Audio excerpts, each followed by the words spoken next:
কক্সবাজারে পর্যটকদের নিরাপত্তা নিয়ে উদ্বেগের পরিস্থিতি তৈরি হয়েছে। সম্প্রতি শহরে অন্তত 20টি ছোট বড় ছিনতাইয়ের ঘটনা ঘটেছে, যা শহরবাসী এবং পর্যটকদের মধ্যে আতঙ্কের সৃষ্টি করেছে।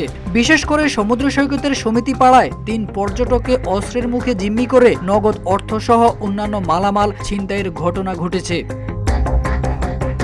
পুলিশ ও প্রত্যক্ষদর্শী সূত্রে জানা যায়, গতকাল সকাল 10:30টার দিকে কক্সবাজার শহরের সমিতি পাড়ায় 3 পর্যটককে অস্ত্রের মুখে জিম্মি করে ছিনতাইকারীদের একটি দল। ওই সময় পর্যটকরা শহর থেকে সড়ক পথে সমুদ্র সৈকতের দিকে যাচ্ছিলেন।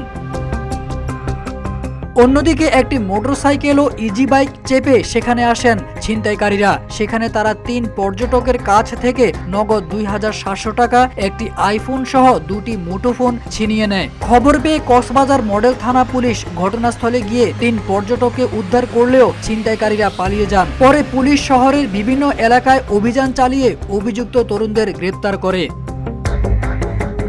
এই সময় ছিনতাইয়ের কাজে ব্যবহৃত একটি চাইনিজ কুড়াল, পাইপ রেঞ্জ, চাকু, প্রায় 60 ইঞ্চি লম্বা লোহার চেইন সহ একটি ইজি বাইক ও নম্বরবিহীন একটি মোটরসাইকেল জব্দ করা হয়। সেই সঙ্গে পর্যটকদের কাছ থেকে ছিনিয়ে নেওয়া মুঠোফোন দুটিও উদ্ধার করা হয়।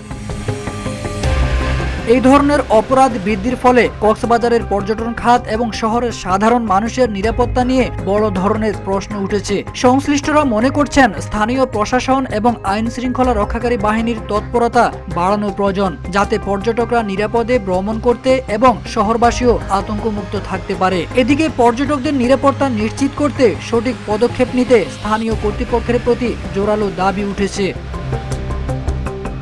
এ বিষয়ে কক্সবাজার সদর মডেল থানা সূত্রে জানা যায়, গ্রেপ্তার তরুণদের প্রত্যেকের বিরুদ্ধে ছিনতাই সহ বিভিন্ন অপরাধের অভিযোগে একাধিক মামলা রয়েছে। সমুদ্র সৈকতের ঝাউবাগান এবং সৈকতে নামার বিভিন্ন সড়কে ছিনতাইকারীরা ওত পেতে থাকে। সুযোগ বুঝে তারা পর্যটকদের মালামাল লুট ও ছিনতাই করে।